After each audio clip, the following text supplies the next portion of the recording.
Okay, here I am with Bob Hastings. And Bob, you're the director of Cape Ann Chamber of Commerce. That's right, executive director, technically, yeah. Executive director.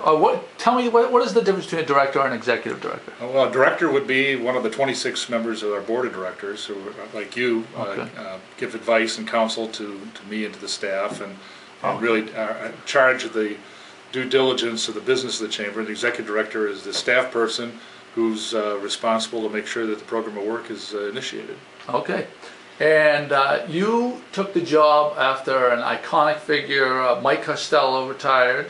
After how many years was he on the 30 years. 30 Unheard of in the chamber business. 30 years. And you know what they say in the chamber business? In the chamber business, your friends come and go, but your enemies accumulate. You know, for anybody to survive 30 years was a remarkable effort on Mike's part. Yeah, I like Mike a lot. And you why don't we talk about a little bit of your background? Okay. And where you came from and how it came to be that you're the executive director of the chamber. I spent the first half of my career as a real estate developer. I developed custom homes, built shopping centers, I owned hotels, managed marinas, did all kinds of business, all entrepreneurial, all my own companies. And my local chamber in Door County, Wisconsin, very tourism-driven area, ran into problems with the chamber, and the chambers are really critical to the business of a community. And so I agreed to step up and help them to reorganize the chamber as a volunteer, and fell in love with the work and left real estate development for chamber work. So I ran the Door County Chamber of Commerce for about 7 years. That was in Wisconsin? Wisconsin. If Wisconsin's a hand, Door County's the thumb. Okay. One of the top tourism areas in the Midwest. I did that for 7 years, and then I went out and published my own magazine, which I sold to Gannett, called Door County Magazine, and then worked for downtown Green Bay, where I managed 2 business improvement districts. Then my wife, who was born in Abington, really wanted to get back to her parents, and so after 22 years being in the Midwest, and so we started looking for positions, and I came across the job in Rockland. It was the Rockland-Thomaston Chamber, which later became the Penobscot Bay Regional Chamber of Commerce in Rockland, Maine, near Camden and Rockport, Maine. And about an 800-member chamber. I did that for 7 years, and then heard about Mike's retirement, pursued it, and here I am.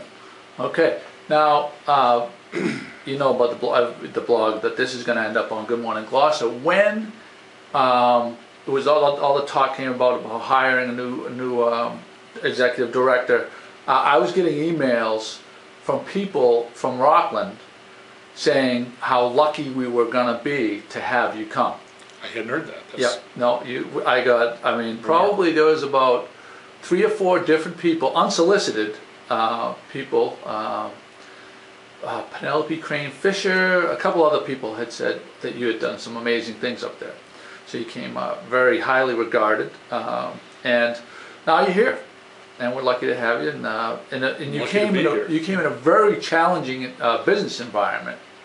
And here's a question I have for you. Now, as challenging of a business, with the in the world and the country is, do you find how much corollary to the national scene do you find Gloucester? Or do you find Gloucester as an island has a different set of challenges than the national?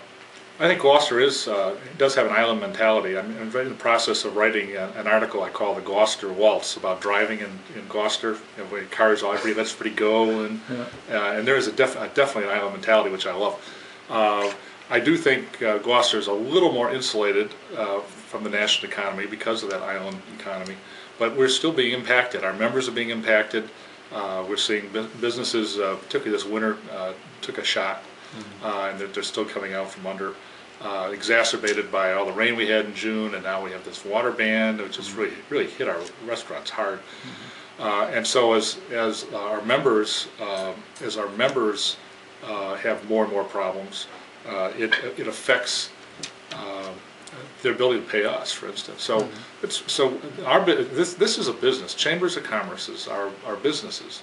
While they have a nonprofit status in terms of filing your taxes, you have to operate as a business. While we zero-based budget, we don't plan any profit per se, but we've got to bring the revenues in, keep our expenses down accordingly.